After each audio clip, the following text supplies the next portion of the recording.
Le RER est enfin sur les rails. Dès le mois de décembre, les Bruxellois pourront bénéficier d'une partie du réseau express régional. RER, 3 lettres et beaucoup d'interprétations.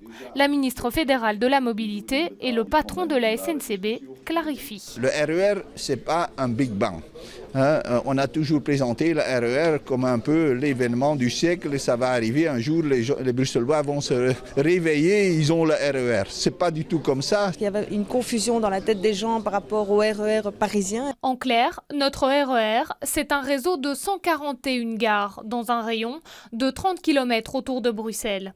Une offre ferroviaire suburbaine qui sera renforcée dès le mois de décembre avec l'ouverture du tunnel Schumann-Josaphat. Fin de cette année, ce sera vraiment la concrétisation avec des trains S, vraiment pour l'offre suburbaine qui seront opérationnels sur le réseau dans un rayon de 30 km. Le RER, c'est aussi l'ouverture de nouvelles gares, avec tout d'abord la fin d'un chantier colossal, celui de la station Schumann.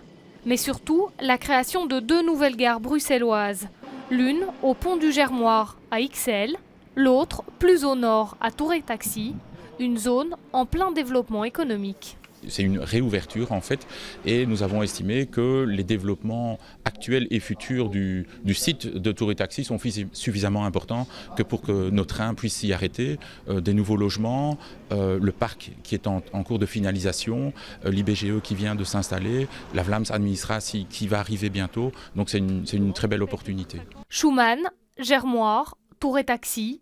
3 nouvelles gares connectées directement au transport de la STIB grâce à des tickets communs. Proposer une offre combinée à ces voyageurs, c'est aussi l'objectif du RER.